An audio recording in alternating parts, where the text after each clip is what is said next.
It's bank holiday, everybody. It's bank bloody holiday. But do you know what? That doesn't make a difference to me because I've had the bloody past 2 weeks off of work.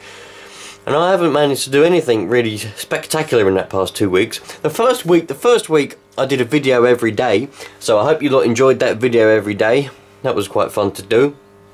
But this is it's Bank Holiday Friday now, whatever you call it, Easter Friday or whatever you want to call it, I don't know. But everybody seems to be off work because it's a bank holiday, unless you work in a shop and then you're fucked. But I've got to charge my battery up. I've got to charge my battery up because it's gone dead again because I don't ever drive the bloody car. But you know what? I need to say something because I can't believe some people sometimes. What it is, right? In this couple of weeks off, I've been catching up on the videos that the channels I'm subscribed to, but I've also been watching a few other ones while I'm waiting for my videos to render or export or whatever you want to call it. So I've been watching a few videos where people get quad bikes, you know, them cheap Chinese electric quad bikes. Not electric, I mean electric start quad bikes. The Chinese ones, the shit ones, and they're basically just a stupid, really badly built quad bike with a little stupid pit bike engine in, and they got electric start and all that. I've seen a couple of them where people find them and they're like, oh, let's charge the battery up to see if it's going to start, and then they hook it up to one of these batteries with the old amp meter on, well, one of the battery chargers with the amp meter on there like that, and then they hook it on and they do it straight away. They go, oh, well, that's not taking a charge, it's no good. That's not the case. As you can see here, right, this battery was completely flat. If the battery is completely flat, it would take a little while before it starts to take an amp, before it starts to take amps. This amp meter, it probably won't even twitch when you first turn it on. If the battery's completely dead, or being close to being completely dead, it won't take amps straight away. What it'll do is it'll start off right at the bottom, and then it'll either spike quite quickly and go bloop, and then start to take amps, or it will slowly rise over about half an hour, slowly rise up until it's at the top, and then it'll slowly go down as it charges up. It won't instantly just start taking amps. So there's so many people there that are wasting good batteries because they're going, putting it straight on and going, oh, it's not charging, oh, I better go and get a new one. Don't need to go and get a new one. Give it time. Patience is key. Everything in life, patience is key. When charging batteries, you got to be bloody patient, man. I was going to try and do a bit of DIY on this kickstart today. I was going to drill out that hole and put a bigger, tap it out and put a bigger bolt in there. I've got some bigger bolts somewhere. Holy moly! We've had quite a lot of rain over the night. The old lawnmower was left out and it got rained on. I have to start that up and give it a bit of a defrost. We've got a lot of rain. I didn't expect all that rain. It's all flooded. That's what happens. Get a bit of a flood. I don't like to let gays get the better of me, but sometimes you just have to. And in this instance, this gay has got the better of me, and I'm just going to give up with it because I've been trying to get this apart to see if I can. You know, just because I'm waiting on stuff, I've got a bit of spare time, I thought, let's have another go at this. And every single screw, they must have, see, I always thought that back in the good old days, 1965, they would have made stuff out of good quality things. But that's wrong. These screws are utter shit.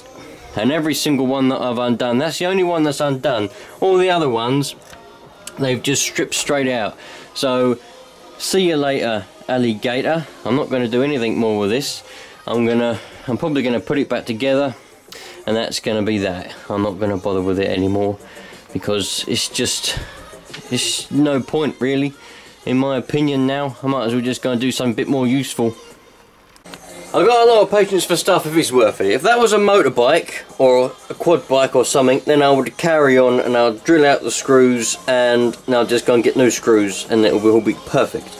But because it's a little generator and it just doesn't want to play, it doesn't want to come back to life. If it wanted to come back to life, it would have helped me out. It would have helped me. Everything's got a life, everything's got soul. That generator don't want to come back, do you? You don't want to come back, do you? No, I didn't think you did. See, it just said it don't want to come back, so that's the end of that. It's going to have to go and just go and live in a wheelchair for the rest of its life, and that's that. Simple. I've just had a telephone call from AirTech. Now, in one video, whether it was one that's just gone, I don't know, but where I am at the moment with this intercooler is, the reason I turned away from them in the first place was because they didn't state on their website about fitting with the oil cooler, fitting with the aircon, or whether it's manual or automatic gearbox, because it all makes a difference because there's bits and bobs in the way. Now, they assured me that it would fit with aircon, and it's obviously for a manual gearbox, and it would fit with an oil cooler. But I don't have an oil cooler, but anyway. Turns out that it doesn't. That's why I couldn't fit it. So, they've got it with them. I took it to them yesterday. They're having to redesign the whole intercooler, so they're going to have to do what other manufacturers do, which is have one for aircon, one for non-aircon, and one for automatic. If you've got an oil cooler, you have to use the automatic one. That's already done. So that is kind of helping them out, which I'm pretty pleased about. I'm pleased I get to help them out, man. If I can help anyone, especially if I can help a company develop their parts or whatever, that's brilliant, anyway. That's just fantastic. So they've still got the car. They're redeveloping their whole intercooler to fit. And once it's all done, we'll go and have a look at it. But that would be brilliant. A little dinky little parcel in the post. It plopped through the letterbox, and I was like, what the bloody hell is this? And then I thought to myself, I know what this is. This is a little something from the online capture. Now, some of you might remember that I broke the little clamp, the little thing on the pit bike for the front brake. So he was like, I've got one of them. And in this little parcel, in this little package, is one. Look at that. That should fit. That looks like it's the right size. It looks exactly the same, in fact. So, I suppose, let's go and get the pit bike out and fit it. I've got a few little jobs to do on that pit bike as well. I need to readjust the exhaust valve a little bit. And I think it's running a little bit rich. So we'll lean it out just a tad. But let's go and do it, shall we?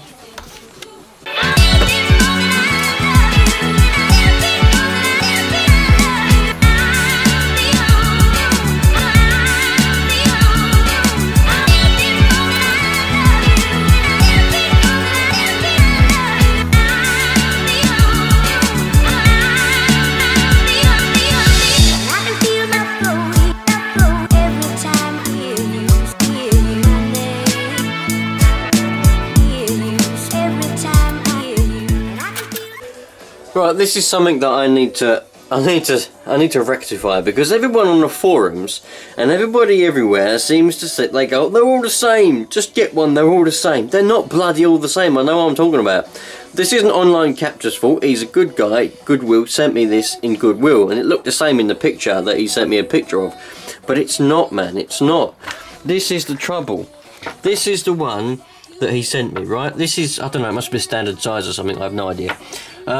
Now this is, everyone says to me on the forums, I go, I need one for a Demon X, blah blah blah, I can't find them anywhere. You go on the specialist pit bike forums, websites, and they only have these ones. They don't have these ones. This is what I need. This is the one I broke. You can see the size difference. They just don't fit. This is, must be 10mm, and this is probably 8. But I can't get them anywhere. I just want this. I don't want anything fancy. I just want this. I just want an ordinary one like this. So, for all you lot on the forums that go, oh, they're all the same, they're all the same, just get one. Pit bikes are all the same. Pit bikes, pit bike, pit bike. They're not. They're just not. It's simple as that. I know what I'm trying to talk about. I'm the one there doing it. A lot of you lot on the pit bike forums anyway, don't got a clue what you're on about, you're all chavs. Anyway, so that's what I need, one of these ones. I don't know how I'm going to get it. I will find one, they must do them somewhere. But I'm going to measure this, and I'm going to buy an 8mm one and see if that works. But this will come in handy for a spare for something else anyway, so thanks Online Capture, mate, you're a really good dude. And if anyone's not subscribed to the Online Capture, I'm going to put a link in the description to this video, and you can go and subscribe to him, or at least look at his videos, because he did a lot of good videos. He hasn't posted any videos up for a while, but I think it's just because he's busy and everything. But I think he will do relatively soon. But so that's going to be that. Right. So I'm just trying to fix a few little issues that we've got with this little pit bike. Now, every time we do something else has to break. Obviously, that's the way things are. So I got this kickstart from a very reputable pit bike specialist website. They only sell pit bike parts, and as you know, I haven't ridden this bike. I put this on, started it maybe 5 or 6 times with this, and it stripped itself out. So that ain't any good. All the splines have gone from in there. We can probably won't be able to see. Might do if I zoom in on it. I don't know.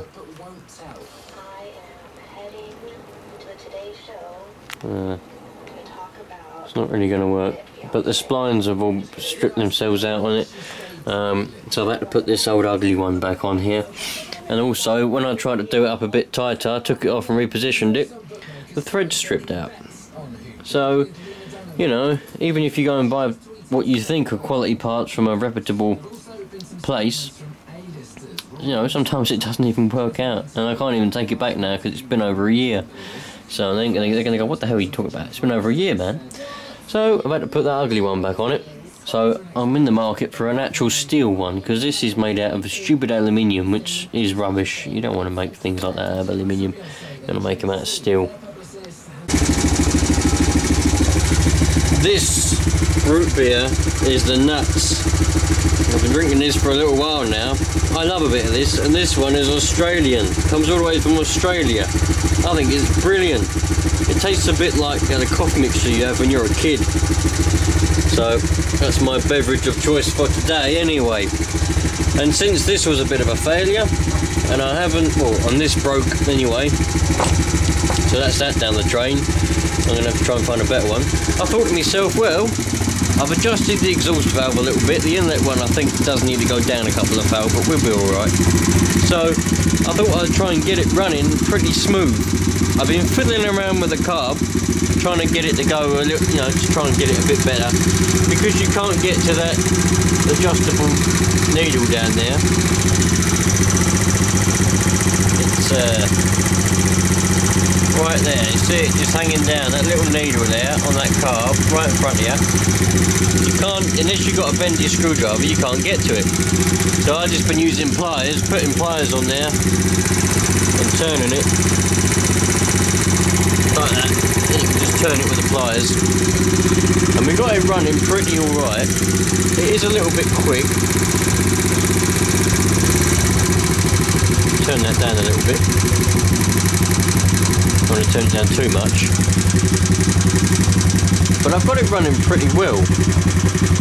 So I'm just going to keep playing with it now. The trouble is that really you need to ride it to tune it properly. But I just want to get it so that it ticks over smoothly and it'll rev. You know, no bogging or nothing like that. Once I get it like that, I know I'll be alright. And then when I can go for a test drive, all I've got to do is go for a test drive and we'll be alright. The trouble is we've got at the moment, it doesn't really like to rev. And then we get a nice backfire through the air filter. Wonderful.